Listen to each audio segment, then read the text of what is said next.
কোনো কৌশল নাই। সত্য বলব ভাই, এই গোবিন্দ মন্দিরে প্রদীপ দেওয়ার মতো কোনো কায়দা নাই। কি আছে? কথা কইেন দাদা, আছে কিনা? আপনি বিয়েটা করবেন না, নারীর বাড়ি যাবেন না, গোবিন্দ মন্দিরের অবস্থা হবে কি? হবে কি? এই কালী মন্দিরের প্রদীপ কে দেবে? মুসলমান এ জায়গায় আছেন কেউ? থাকলে আর যাবেন। এই তো চাচা, আপনি সামনে আসেন, আলোচনায় ঢক হয় না, লোক মুখ না দেখলে। দিনের নবী হযরত মুহাম্মদ, আমি বলেছিলাম 5টি স্তম্ভ মুসলমান ধর্মে, সনাতন ধর্মের স্তম্ভ আছে কিনা তুমি কইও। কি কইছে? আরে বাবা, কত বন্ধ না, যেমন কুখাবা ছন্দ না। ক্লাস 2 বই বাগান করি পড়ে। দিনের নবী বলেছে যদি পারো বিয়ারটা করো, পারো আর একটা করো, পারো আর একটা করো, 4টা বিয়া জায়েজ শরীয়ত মতে। কি ভাই? 4টা বিয়া জায়েজ শরীয়ত মতে।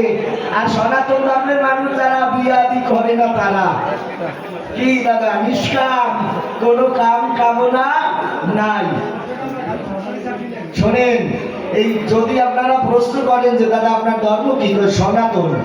সনাতন তো বুঝলাম, সনাতন ধর্মের লোক এত কম কেন? কারণ তো আছে। কি দাদা? কারণ আছে না? কারণ ছাড়া কার্য হয় না। এই জন্য করি বর্ণনা, জানেন যত বিজ্ঞজনা, এই যে ধর্মে বংশ থাকে না, ওই ধর্ম কোনোদিন শ্রেষ্ঠ হতে পারে না। হ্যাঁ, যদি সৃষ্টি না থাকে তাহলে এই কবিগান আমি কোথা দিই? আর ভক্ত যদি না থাকে তাহলে ভগবানকে ডাকবে কে? কি বাবা, ভগবানকে ডাকার লোক লাগবে না? আপনি তুলসী মালা নিয়েছেন, অসুবিধা কি? ওই গোসাই আচার মালা নিয়েছে, তাতে দোষ কি? মূল ধর্ম তো সনাতন। যে কৃষ্ণ সেই হরি, জানেন যত নরনারী, তাতে ক্ষতি কি? কিন্তু আপনি যদি ধর্মের গণ্ডি দিয়ে বলেন ভাই বংশাদি নাহি চাই, তাহলে আপনার ধর্ম একসময় থাকবে। কথা কইেন দাদা, থাকবে।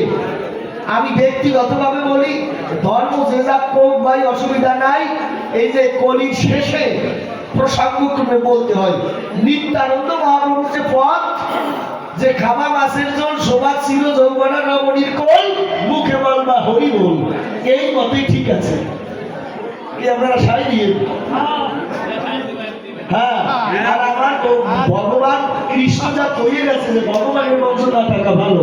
ও ভগবান, তোমার যদি বংশ না থাকে তাহলে তোমাকে ডাকবে কে? তোমার মন্দিরের প্রদীপ জ্বালাবে কে?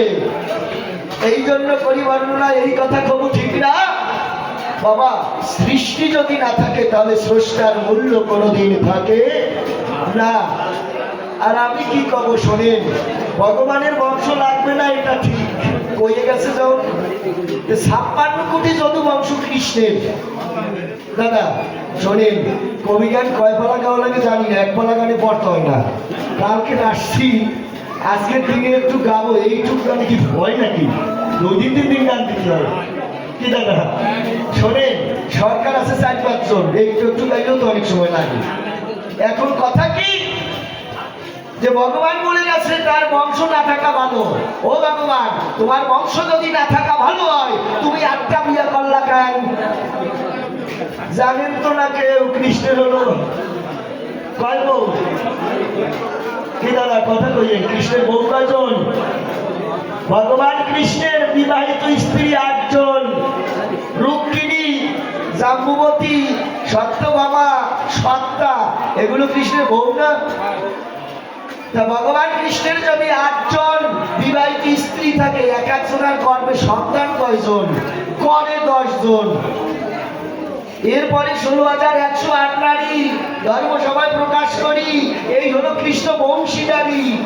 সেই কৃষ্ণ যদি কয় যে বংশ না থাকলে ভালো হয়, ও ভগবান, ওই সন্তানগুলো কি তোমার না অন্য কেউ ওই জায়গায় ছিল? দাদা খারাপ কথা আমি মোটে বলতে পারবো না, আমি ওইগুলো জানি না। হ্যাঁ, আমি ঋষি মানুষ, সনক ঋষি, আমি খারাপ কথা কি বলতে পারি বাবা? আপনারা কোন? আমি পারি না। তা ভগবান যা কয়ে গেছে বংশ ভালো।